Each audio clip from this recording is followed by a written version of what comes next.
The following program was produced by an independent community producer. The opinions expressed do not necessarily reflect those of the ECAT staff or board of directors.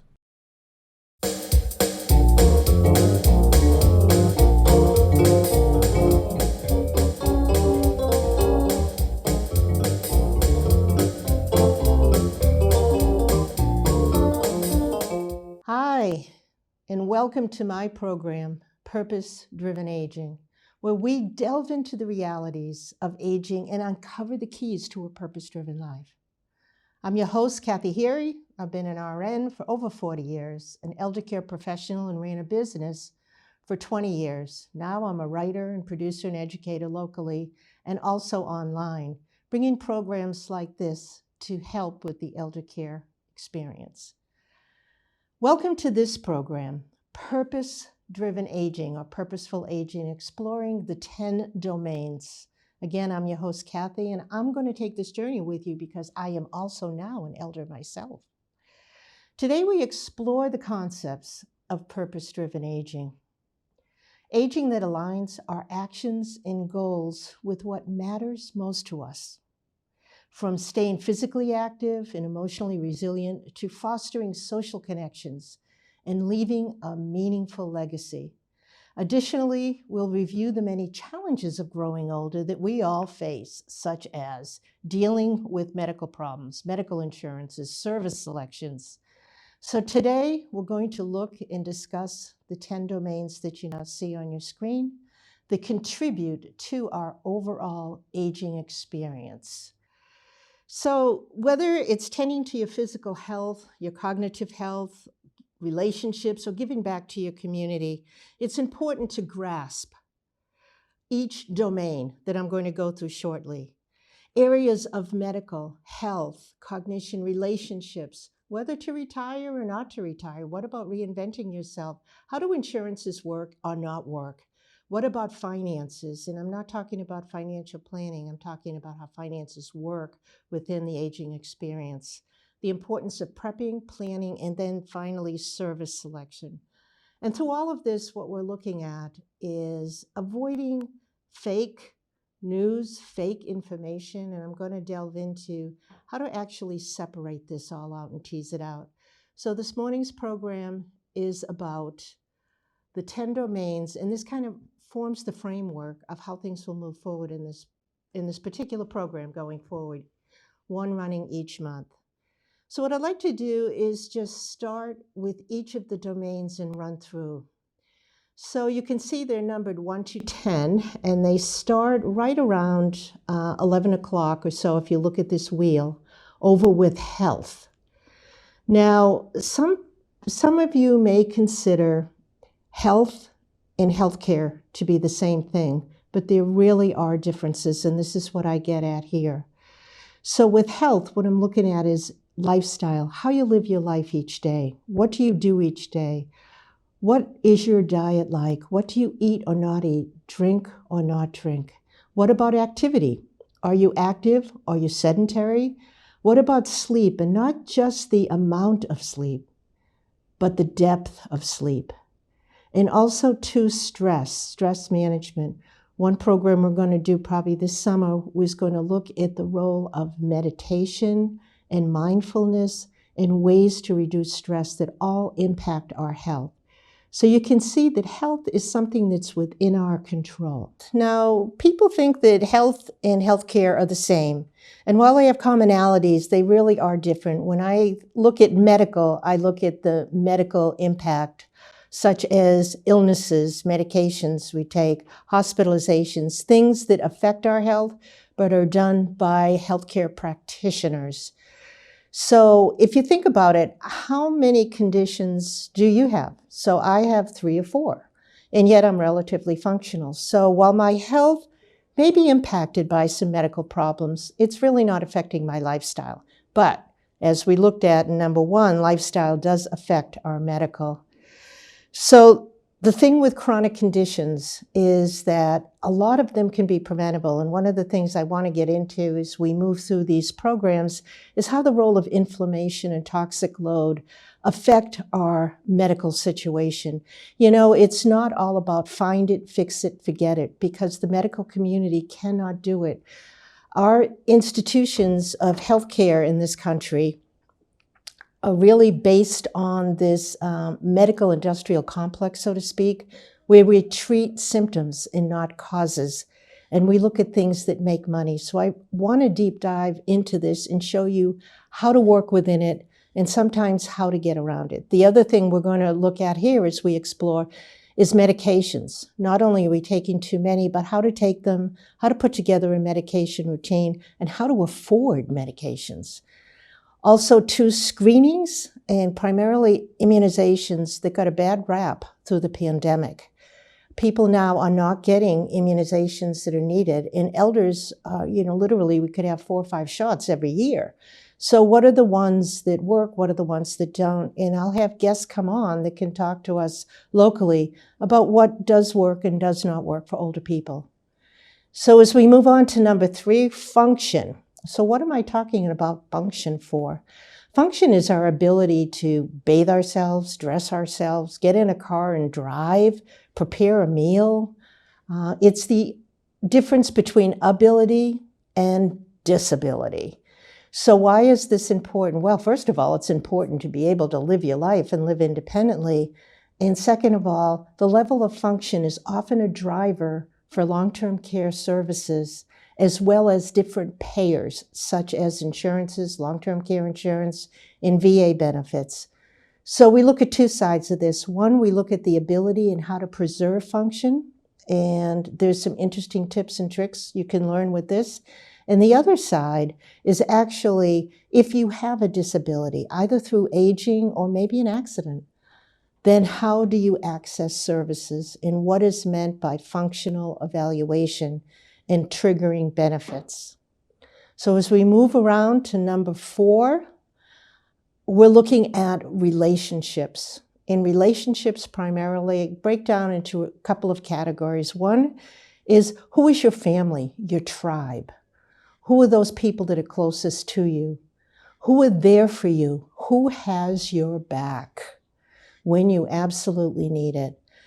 When I look at community, we look at friends, relations, activities that may take place, such as maybe you play a sport, maybe racquetball, pickleball is a big one, or maybe you play in a band. I do. I play keyboards for a band, and the drummer literally is 80 years old, and he can still rock and roll. So we share our values and we share our interest with people in the community. And the town of Easton has a lot going on for it because there's a lot of programs, there's a lot of, at the Easton Library, at the Council on Aging. So there are a lot of things to do to keep ourselves engaged, which is really, really important. There was a study done a few years ago about the impact of loneliness, particularly isolation. And what it showed was isolation and feeling lonely, not being alone, feeling lonely, over time is the equivalent of smoking 15 cigarettes a day. So it does have a physical and a medical impact that impacts our health. So relationships just grow more important. Perhaps you spend time with your grandchildren. I'm spending more time on this one because I find it to be so critical and so important, especially as people move out of the workforce or, maybe more homebound, especially in the bad weather here in New England. So number 5, we're going on to the environment. Where do you live? What type of home do you live in? What type of neighborhood do you live in? Can you age in place? And what do I mean by age in place? I don't know if you've heard that term, but everybody who is aging wants to age in place. And for most people, it means staying in their home. That may work if the home is modified or adaptable to aging. So for example, in my home, we have 3 different levels of stairs. Downstairs, it's a townhome, and upstairs. So how will those stairs impact us as we get older? Do we have to make modifications outside? Is where we live, does it require driving everywhere? Are there transportation methods or modalities or options available to us?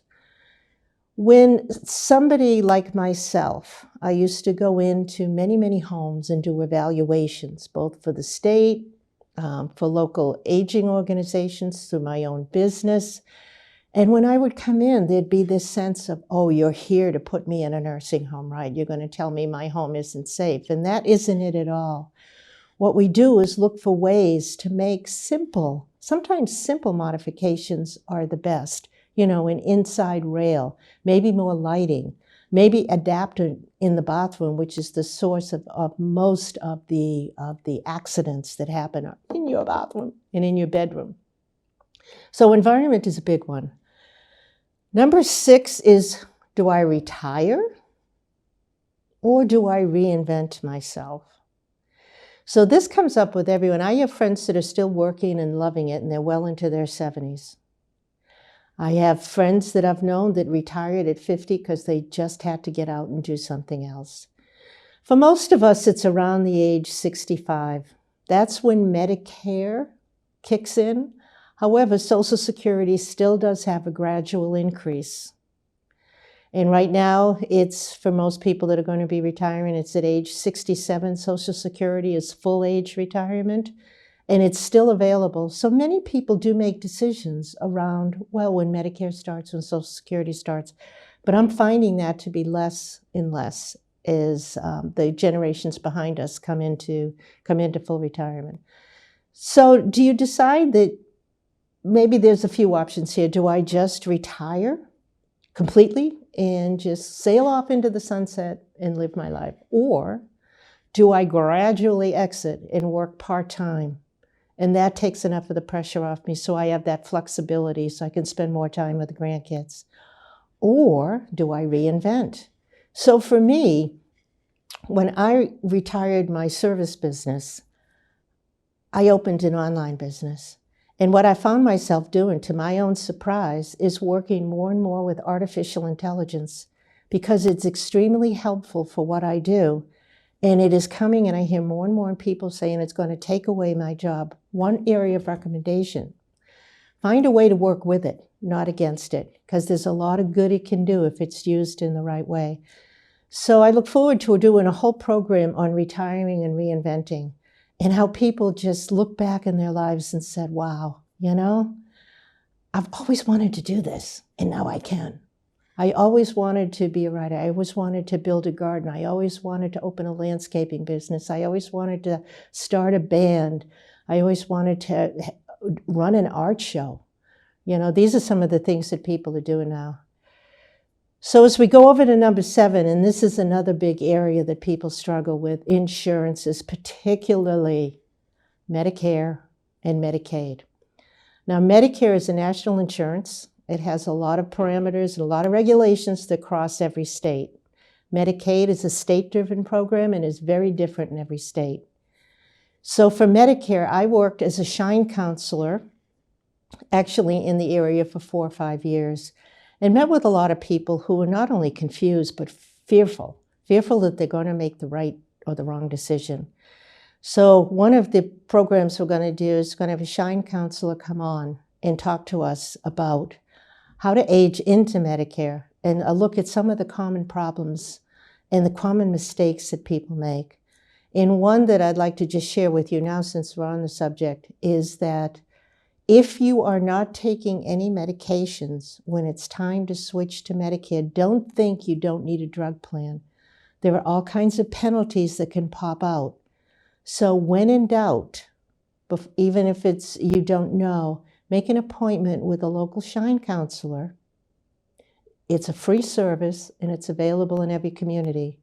And here in Easton, it runs through the local Council on Aging. So what else is under insurances? Long-term care insurance. Long-term care insurance was an up-and-coming product in the 90s and also through the early 2000s, but now it's starting to get a bad rap. One of the reasons is the premiums are increasing, the benefits are going down, the companies didn't price the product well enough for all the claims that came in. So we're going to have a really hard look at long-term care insurance because it's a product that shifted greatly over the years. The other area to look is VA benefits, and not just acute care benefits that are driven through the VA system, but also long-term services and supports, such as the aid and attendance benefit. And we have an agent right here in the town of Easton. Hopefully we'll be able to come on and talk about these long-term benefits. So as you can see, insurances have a broad brush. And I look at Medicaid, the state Medicaid program. For younger people, it provides health care that is the medical. And for older people, it provides the majority of long-term services and supports, community-based programs, as well as nursing home coverage. So shifting up to number 8, finance. So why finance? Well, I have my financial planner. I've invested my money, right? So I know what to do. I know how to take it out. Well, finance goes well beyond that. So one of the things, or probably 2 or 3 of the things we need to look at are, 1, what is my net worth? In other words, what are my assets? What is my income? Is my income my own, or is it with me and my husband? And if one of us should pass, would I be able to survive where I am with one income? What if someone goes into a nursing home? What is my financial situation? Is a reverse mortgage a right choice for me? I just was reminded of a story of a gentleman who, his daughter, in her benevolent wisdom, who lived out of state, decided to have 24/7 care for him until he totally ran out of money. And then took out a reverse mortgage and took all the equity out of the home, and then called for help when there was absolutely no resources available. So this is what we want to avoid. And we want to plan.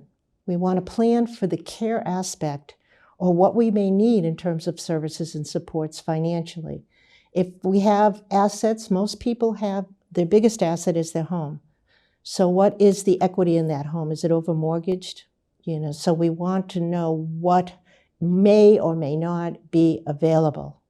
So finance is a really big picture that goes above and beyond investments, because by the time we're looking at this, as we get older, we're not looking to put our money into high-risk investment vehicles because that ship has sailed. What we're doing is looking at is how can we access and pull out. So number 9 is planning. Planning, and what do I mean by planning? And prepping. So if something were to happen to you tomorrow, and believe me, this is all ages, but particularly with older people, would your family know where to find things? Would they know how to access your online accounts? Would they know where your credit cards are? Do they have phone numbers and information? I'm publishing a workbook online in the next couple of months that actually walks you through how to do this.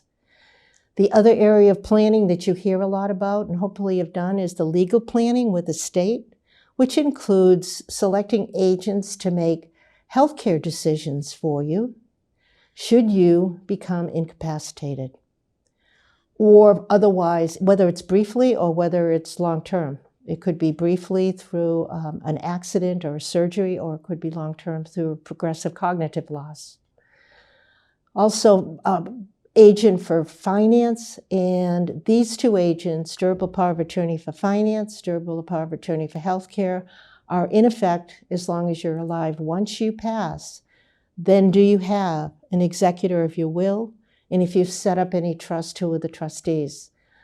And it may seem kind of silly, but I can tell you that I've run into situations over my lifetime where the agents that were selected have passed or become incapacitated themselves, and when needed, they weren't available. So this isn't something that's just once and done. This is something that has to be put into place for a long period of time. So what I find is a lot of people don't plan and then just kind of get into crisis mode when something happens. Maybe end up in the emergency room or have an accident, and then, nothing is in place. So this is the best gift you can give yourself and your family members. And now I'm going to end up with number 10, which is services.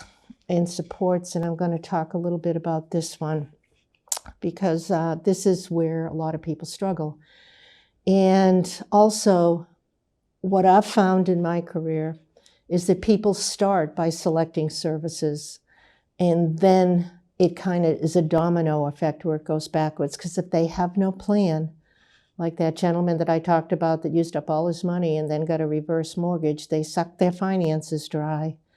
Then the insurances are unknown, would not even understand, and maybe the co-pays, the co-insurance or whatever, are just helping to bankrupt us financially. And then where we live becomes an issue. That puts the burden on our families, affects our health and our function.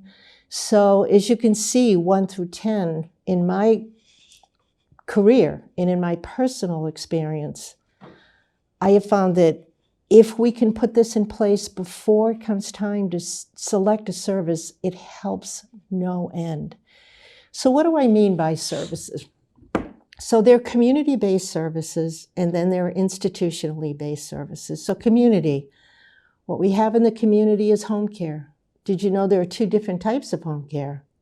There's home health care, which is usually billed to your Medicare insurance, and then there's private home care, where home health aides come into your home and you sign a contract, or you go into a contract with an agency, or you hire privately. So right now, the cost of a private home care aide is $35 to $45 an hour. And most people fall out of their seats when we start talking about that. Are you prepared to pay that? Medicare does not pay for long-term care. I'm going to say that again. Medicare does not pay for long-term care. So it's important to understand what does and what do I have.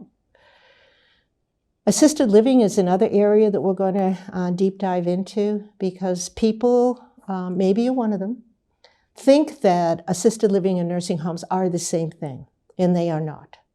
Assisted living is more of a custodial residential model.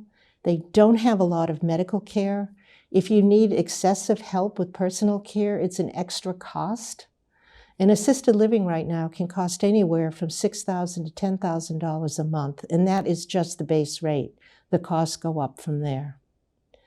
When we look at nursing homes, yes, nursing homes do have a payer, but you have to bankrupt yourself. You have to spend down your assets to around $2,000, and any income that you have does typically go to the nursing home once you go in for long-term care. And the private pay cost of nursing homes is $15,000 a month. And I'm giving you local Massachusetts rates because they vary from state to state, and they vary from more urban areas to rural areas. The other, what I consider a hidden gem, is the adult day health, and they're in every community. They're like nursing homes by day, and they're now regulated by the Department of Public Health. And they include nursing, personal care assistance, activities, meals, sometimes therapy. And they're roughly 6 to 7 hours a day. And people with all kinds of functional loss or medical issues can attend. And the cost there is about $95 to $110 for the whole day, for that whole time period. And yes, sometimes Medicaid will pay for that. Medicare does not. Again, it's considered long-term care. Some long-term care insurance products do pay for this. So these are 3 that we see a lot of when we get to this level of selecting services and supports. On the legal end, I would recommend, if you're looking to estate plan, to choose an attorney who is an elder law attorney, who understands the state's elder laws that change all the time, and also the Medicaid planning realities within the state. Again, each state has its own regulations. So Massachusetts, Rhode Island, New Hampshire, Vermont, just even in New England, those states that I just listed, Medicaid programs are all different. None are alike. So it's important to work with people who understand what's going on in the state. So this is an idea of the scope of what I'm going to cover in this program called purpose-driven aging. Because all of us age with a purpose, correct? All of us age. We want to have meaning. We want to contribute. We want to feel that when we get up in the morning, we're doing something that not only benefits ourselves, but benefits others. And it doesn't matter if somebody's homebound, somebody's disabled, somebody's medically challenged, or my aunt, I remember, for example, was legally blind and led a very active life. And even though she was a bit homebound, she enjoyed spending time with her family and friends, and she got out. We would spend every Mother's Day together. So this was, it just popped into my mind, but it's a great way to end this, to show that, it doesn't matter what our challenges are, we can overcome. We all have purpose. So I want to thank you for staying with me and exploring the 10 domains that are going to provide the framework of how we age with purpose. So our next session will drill down more on health. And I don't want to talk about the diet and the exercise, and we all know what we're supposed to do. I would really going to look at the 4 forces of health, or that lead to chronic illness, in those that we can mitigate and those that are just, got to learn to deal with them. So until then, I want to thank you, and I want you to embrace your aging journey.